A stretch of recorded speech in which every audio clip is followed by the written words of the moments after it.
बड़ा बनने के लिए इन 3 बातों का पालन करें। आप लोग कभी दुखी नहीं रहोगे। मित्रों, आज मैं आपके लिए बहुत ही महत्वपूर्ण किस्सा सुनाने जा रहा हूँ। किसी नगर में एक सोमक नाम का साहूकार रहता था। उसके घर में 4 बेटियां थीं। चारों की चारों सुंदरता में एक से बढ़कर एक थी। साहूकार अपनी बेटियों से बड़ा प्रेम करता था। वे चारों की चारों विवाह योग्य हो चुकी थी। साहूकार उनके लिए अच्छे घर भर की तलाश कर रहा था।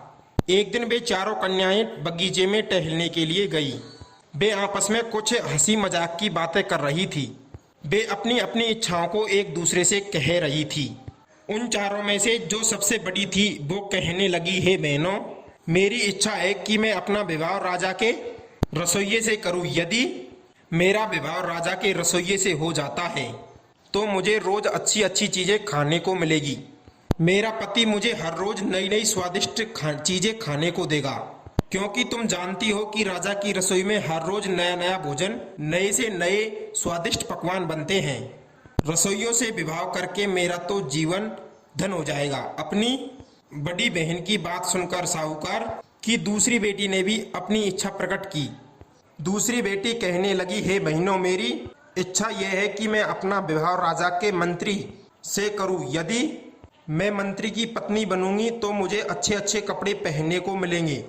मेरा पति मुझे रोज नई पर नई साड़ियां ला कर देगा। उस समय मैं अपने आप को बहुत ही सौभाग्यशाली समझूंगी।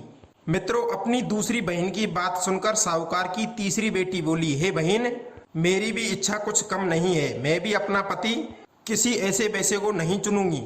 मैं अपना विवाह इस शहर के कोतवाल से करूंगी, जिससे सारे लोग मुझसे डरते रहे, लेकिन मैं किसी से ना डरूं। पूरे शहर में तोती बोलेगी। उन तीनों बहनों की बात सुनकर सबसे छोटी बहन चुपचाप मुस्कुराती रही। तब बड़ी बहनें कहने लगी, बहन, तुम कैसे चुप हो? तुम भी अपनी इच्छा बताओ। तब छोटी बेटी कहती है, हे बहनों, मुझे तुम्हारी सोच पर हंसी आ रही है। जब सोचना ही था तो कुछ बड़ा सोचती। तुमने सोचा भी तो क्या सोचा? ये सारे लोग तो राजा के नौकर होते हैं। राजा जैसा कहता है उन्हें वैसा ही करना पड़ता है। ये लोग राजा की मर्जी के ऊपर नहीं जा सकते। मैं तो अपना विवाह किसी राजा से करूंगी जो तुम्हारे तीनों के पतियों पर हुक्म चलाता रहे, और तुम तीनों के पति मेरे पति के हाथों की कठपुतली रहेंगे। और राजा से विवाह करने के बाद मैं इस राज्य की पटरानी बन जाऊंगी और तुम सब मेरी नौकरानी कहलाओगी। मित्रों, छोटी बहन की बात उन तीनों बहनों को अच्छी नहीं लगी। उन्होंने तीनों ने मन ही मन में उसे सबक सिखाने की ठान ली। कहते हैं, छोटी सोच वाले लोग हमेशा छोटा ही सोचते हैं और फिर बाद में डहा पैदा करके दिन रात जलते रहते हैं। फिर उनका मकसद स्वयं को ऊपर ऊंचा उठाना नहीं होता, बल्कि ऊंचे उठे हुए को नीचे गिराना होता है। मित्रों, दूसरों को नीचे गिराने में चाहे उनका कितना ही बड़ा नुकसान हो जाए, वो सब सहन कर लेते हैं, परंतु दूसरे की तरक्की उन्हें सहन नहीं होती। इस संसार में कुछ ऐसे बिरले ही लोग होते हैं जो दूसरों को उठता देखकर खुश होते हैं, वरना कुछ के तो दूसरों की तरक्की को देखकर कलेजे पर सांप लौट जाता है कि ये व्यक्ति हमसे ऊपर कैसे उठ गया। वे चारों बहनें इस प्रकार बातचीत कर रही थी, पर संयोग से उस दिन उसी शहर का राजा सत्यवान एक वृक्ष के पीछे छिपकर उनकी बातें सुन रहा था। चुपचाप अपने घर लौट आया और अगले दिन उसने अपने दरबार में साहूकार को बुलाया और उसकी चारों बेटियों की इच्छाओं को साहूकार को बता दी, और साहूकार ने भी उनकी बेटियों की इच्छा अनुसार उनका विवाह रचा दिया। बड़ी बेटी का विवाह राजा के रसोइये से कर दिया, मझली बेटी का विवाह मंत्री के बेटे से कर दिया, और तीसरी बेटी का विवाह कोतवाल से कर दिया, और चौथी सबसे छोटी बेटी का विवाह राजा के साथ कर दिया। मित्रों, छोटी बेटी तो राजा की पत्नी बनकर पटरानी बन गई। पटरानी बनकर आनंद से रहने लगी और बाकी की 3 बहनें उसकी दासी की तरह रहने लगी, क्योंकि राजा से छोटे पद में रहने के कारण उन्हें उनकी छोटी बहन की आज्ञा का पालन करना पड़ता था। इन्हीं सब बातों को सोचकर वो तीनों बहनें मन ही मन जलने लगी। उन तीनों को अपनी छोटी बहन से नफरत होने लगी। वे कभी कभी इकट्ठी हो जाती थी तो आपस में बातचीत करके कहती थी कि हे बहन, बड़ी शर्म की बात है, हमसे छोटी होकर वो हम पर हुक्म चलाती है। और हम बड़ी होकर उसका हुक्म बजाती हैं। यही सब बातें सोचकर उन तीनों का अपनी छोटी बहन के प्रति मन फीका पड़ गया। वे दिन रात अपनी छोटी बहन से ढहा रखने लगी। ऊपर से उन्हें जलाने वाली एक बात और बन गई। शादी के इतने दिनों के बाद उन तीनों बहनों के अभी तक कोई संतान नहीं हुई थी, परंतु छोटी बेटी जो राजा की पत्नी थी वो गर्भवती हो गई। ये बातें सुनकर तो उन तीनों के कलेजे पर सांप लौट गया। एक तो रानी, ऊपर से उसके संतान भी होने वाली है। अब तो राजा उससे बहुत प्रेम करेगा और हम तीनों बांझ बनकर उसकी चापलूसी, जीवन भर उसकी चापलूसी करते रहेंगे। प्रिय बंधुओं, उन तीनों बहनों ने अपनी छोटी बहन को नीचा दिखाने का प्रयास किया। वे तीनों रोजाना अपनी छोटी बहन के पास जाती थी, उससे मीठी मीठी बातें करती थी। कोई उसके केस बांधती, कोई उसे कंघी करती थी, कोई उसके उपटन लगाती थी। इस प्रकार वे तीनों अपनी छोटी बहन की सेवा करने में लगी रहती थी और छोटी बहन उनके मन की भावनाओं को समझ नहीं पाई कि ये सेवा तो उनका दिखावा है, मन में तो बहुत बड़ा कपट भरा पड़ा है। छोटी बहन उनसे अपनी बहनों की तरह बर्ताव करती थी। मित्रों, इधर जब रानी के संतान होने का समय निकट आया तो उन तीनों बहनों ने दाई को तो वहां से भेज दिया और स्वयं अपनी बहन के पास रुक गई। कहने लगी, तुम चिंता ना करो, हम बच्चे को जन्म सब सफलतापूर्वक करा देंगी। अब तो दाई अपने घर को चली गई। वे तीनों बहनें अपनी छोटी बहन के पास रुक गई। उन्होंने अपनी छोटी बहन की आंखों के पट्टी बांध दी। छोटी बहन ने पूछा तो उन्होंने बता दिया कि तुम नहीं जानती, जब कोई महिला किसी संतान को जन्म देती है तब उसकी आंखों के पट्टी बांध दी जाती है ताकि प्रसव समय वो देखकर भयभीत ना हो। मित्रों, भोली बहन ये समझ नहीं पाई कि उसकी बहन उसके साथ छल करने वाली है। थोड़ी ही देर के बाद रानी ने एक सुंदर पुत्र को जन्म दिया। तीनों बहनों ने क्या किया, उस बच्चे को एक संदूक में रखकर नदी में बहा दिया और एक बंदर का बच्चा अपनी छोटी बहन के पास में लेटा दिया और महल में ये खबर करवा दी कि रानी ने एक बंदर के बच्चे को जन्म दिया है। मित्रों, अब तो ये बात पूरे राज्य में विषय की चर्चा बन गई। सब लोग धीरे धीरे इस बात की चर्चा कर रहे थे। कोई मुंह खोलकर इस बात को नहीं कह रहा था, क्योंकि कहते हैं कि बड़े लोगों की बात ना गाय बनती है ना मुंह भाए। जब ये खबर राजा को मिली तो सुनकर राजा भी बहुत बड़े हैरानी में था। राजा भी शर्म से अपना सर उठा नहीं पा रहा था।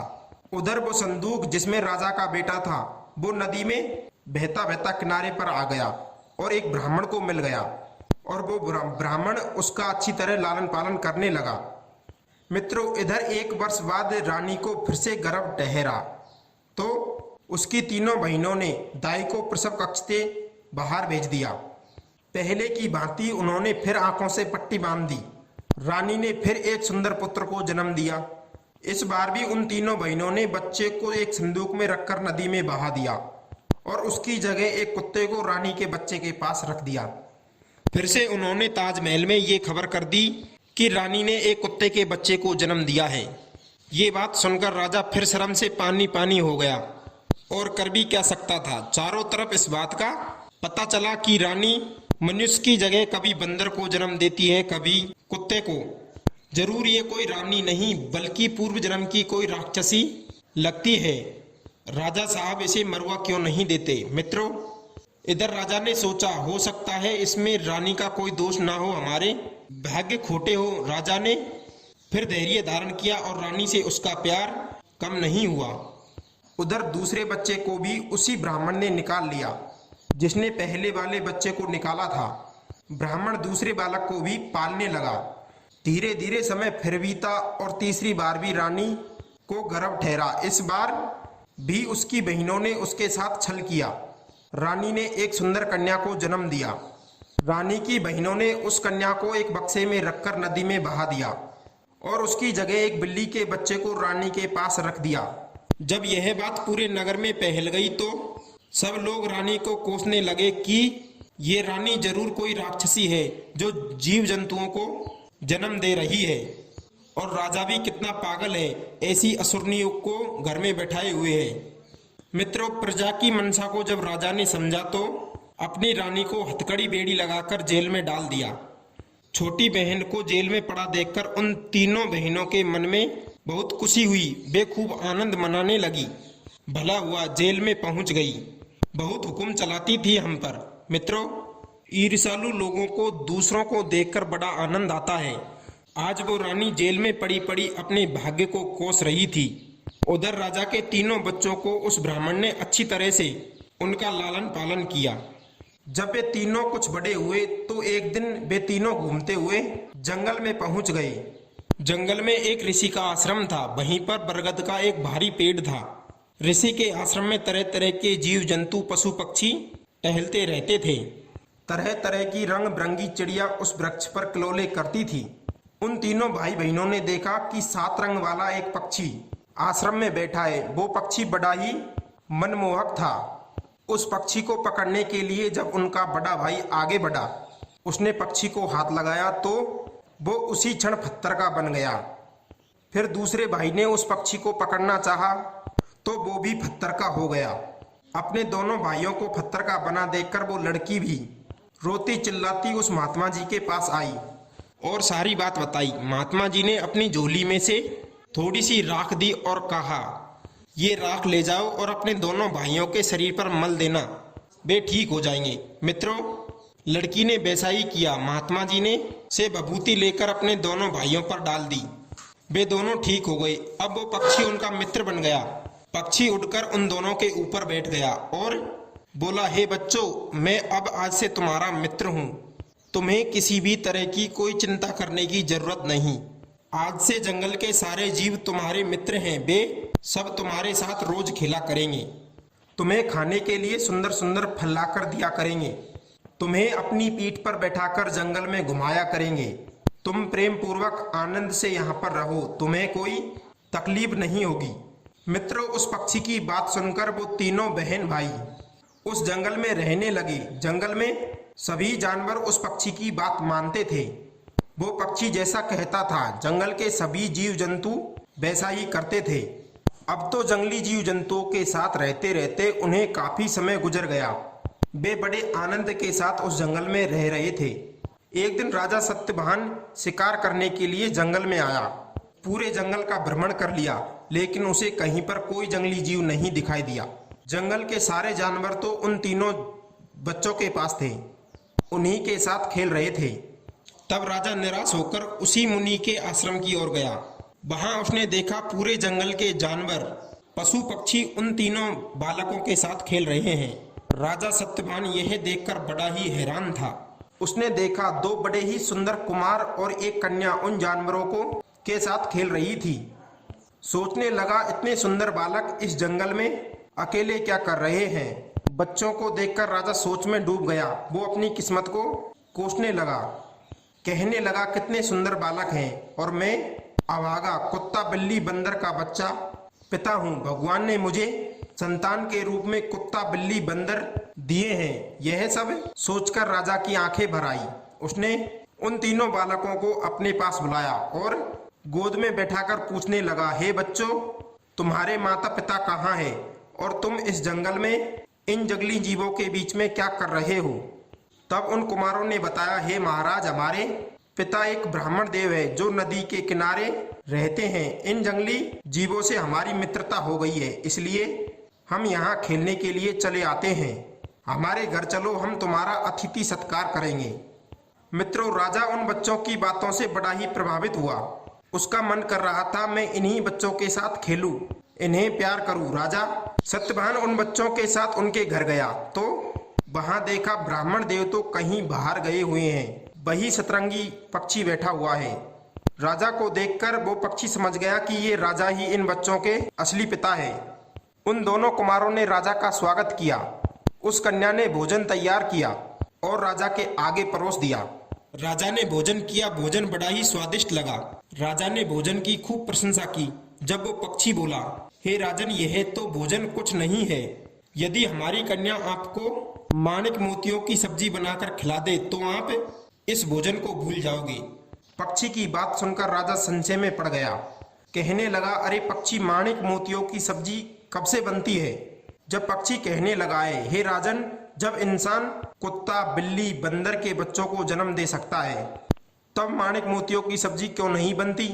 मित्रों, यही बात सुनकर राजा आश्चर्य में डूब गया कि मेरे घर की बात इस पक्षी को कैसे पता है। राजा उस पक्षी को हाथ जोड़कर बोला, हे अद्भुत पक्षी, तुमने हमारे घर की बात कैसे जान ली? राजा के पूछने पर पक्षी ने बताया, हे महाराज, तुमने अपनी रानी को जेल में डालकर अच्छा नहीं किया।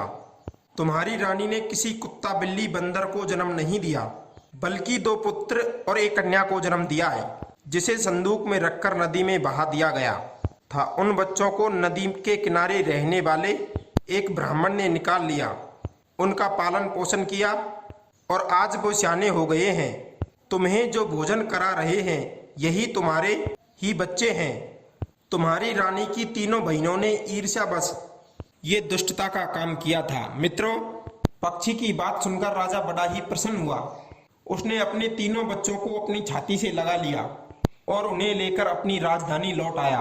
अपनी रानी को जेल से निकाला और तीनों बच्चों को रानी से मिलाया। रानी अपने बच्चों को पाकर बहुत खुश हुई।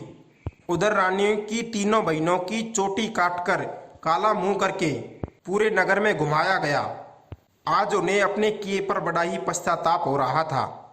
मित्रों, इसलिए कहते हैं हमें किसी की खुशी को देखकर उससे जलना नहीं चाहिए, बल्कि हमें भी खुशहाल बनने का प्रयास करना चाहिए। किसी को नीचा दिखाकर हम कभी भी बड़ा नहीं बन सकते, और कभी बड़े बन भी जाएं तो उस बड़प्पन का कोई फायदा नहीं होता। जैसे खजूर का पेड़ बड़ा होने पर भी किसी को सुख नहीं दे सकता। ईर्ष्या बस मनुष्य अपना ही नुकसान करता है। बड़ा बनने के लिए बड़ा सोचना पड़ता है। जितनी बड़ी सोच होगी उतने ही आगे बढ़ते चले जाओगे, और छोटा सोचोगे तो छोटे ही रह जाओगे। मनुष्य को अपनी उन्नति के लिए ये 3 काम जरूर करने चाहिए। पहला काम, बड़ी सोच रखनी चाहिए। दूसरा काम, दूसरे को जलकर देखने में जितना समय लगाओगे उतना समय अपनी उन्नति में लगाओ, समय को व्यर्थ ना गवाओ। तीसरा काम, बुद्धि का नाश करने वाले उन कामों से दूर रहें। ये कहानी आपको कैसी लगी कमेंट में जरूर बताना। मिलते हैं नई कहानी में अगली ज्ञान चर्चा के साथ।